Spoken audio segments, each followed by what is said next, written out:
So one of the things that came with my Atlas 618 lathe was the original pieces to do some of the milling. So this goes through the headstock, and then this was supposed to put these little cutter holders in, and you're supposed to get this size or this style of cutter that you could then put in here with the set screw.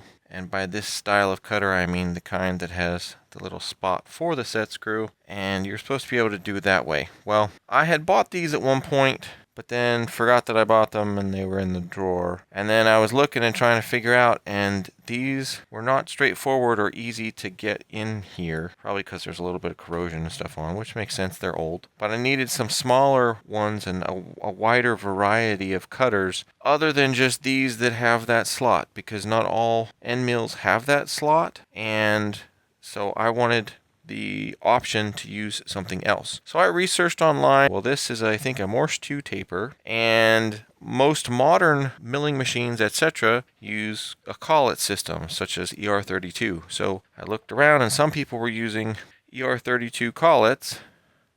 So this is a MT2 ER32 2 3/16 inch. You have this for the collet chuck. You can buy a set of cheap but not too cheap, because then they suck and are not concentric, etc. ER32 collets. It's still yet to be seen if I got the too cheap of model, but I got a whole set of these on Amazon. I got this on Amazon, I got that on Amazon. Then I realized I had to get this on Amazon. One of the things I realized I needed, that I do have a video for sure out on, is once I get this jammed in, because this original handle will in fact screw into there, and that tightens up nice across the lathe head. But then I don't want to be banging on my handle to try and get this to release from the taper. So I built this, that screws in and seats up against, and then I can tap on this and that comes right out, which was awesome. And then I needed to get the collet chuck wrench, which I got, again, off Amazon. And I got a whole set of high-speed steel bits that fit in the various collets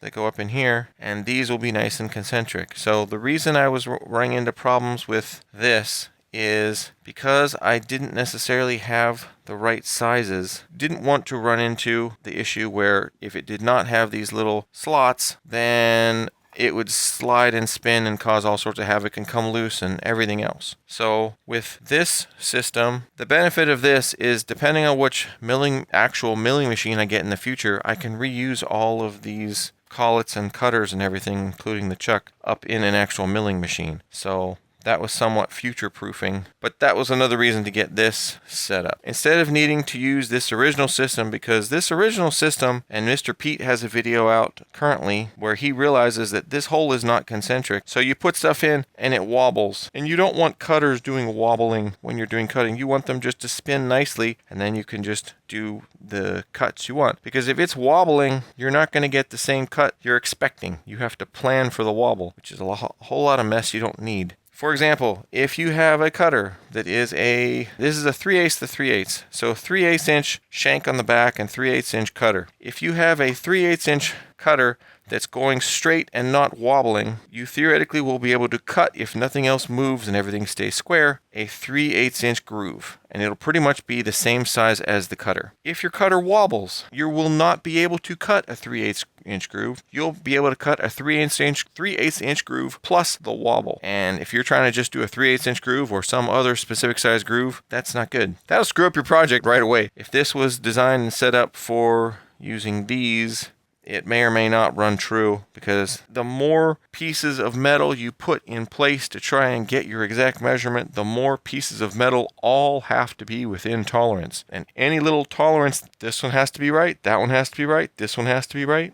If this one's off slightly, and this one's off slightly in the other direction, and this one's off slightly in the other direction, you could get something that goes all over the place. Hopefully, one of the next things I'll be doing with the lathe is a milling project, in which case I get to use all this stuff. But since Mr. Pete was just doing a video on where he got a chuck blank, he got one of these that's a blank that has MT2 and just has a larger piece, and he's working on drilling it out and setting it up. I figured, hey wait, I had something similar, and then I realized I thought I had something similar. I don't know where that video went. I don't see it on the channel, so maybe I never released it. But In any case, this is what I managed to do for my 618. Mine is a small lathe, so I didn't want the giant stuff because the giant stuff doesn't work with small stuff as well. So the ER32 was a good compromise for small and also hopefully precise. Again, I have to test it to make sure. Hopefully this is precise enough for what I'm going to be doing on my little hobby lathe. Not to mention that lathe still has some issues with other things too, like the backlash in the knobs and such, which that's a whole other issue. This is what I have for milling, so I'm hoping it's going to work really cool. This gives me two options. I can either attempt to use this in here and see how it goes, but again, if this is not being held at all concentric, you're going to have wobble, and then you can't cut what you want. You would have to cut, in order to cut a 1/2 inch slot that's exact, if this wobbles, I would have to use one of the smaller cutters and then creep up on it. And that's just a whole extra pain. It'd be much easier if I could just cut whatever size this is. So 3/8 inch back shaft, 1/8 inch cutter. So that's what I think this whole set is, of the 3/8 inch shaft and then the different size cutters. So with this little lathe, I probably don't even want to go bigger than maybe an 1/8 inch cutter on there, just to see, because again, minimal horsepower, minimal everything else. You just take little shavings off regardless for this thing. But it's cool if it's in my garage.